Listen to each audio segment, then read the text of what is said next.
भाई press allowed वाले नज़ारे खुदावंद तेरे नाम पे चलाए जाते हैं। सब मसीह भाई बन हैप्पी चाहे सबसे पहले हॉस्पिटल्स हैं, हैप्पी चाहे स्टार्ट और किताब परमेश्वर जितने भी आज ईस्टर देने आ या वो देने आ आश्रम है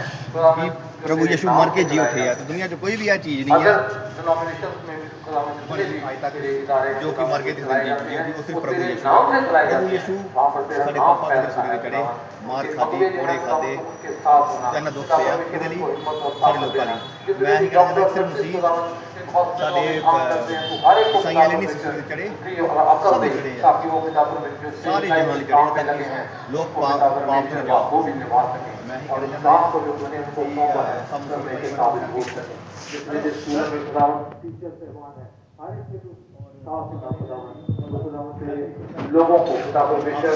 शिक्षा देते हैं खुदावंद, और पिता ये परमेश्वर तमिल की तेरा नाडु से आई है, है और पिता चर्च परमेश्वर में हर जाने कि क्या पंजाब में सच्चा खुदावंद DNA जिंदा जनरेशन खुदावंद तू है, प्रेज द लॉर्ड जिंदा खुदा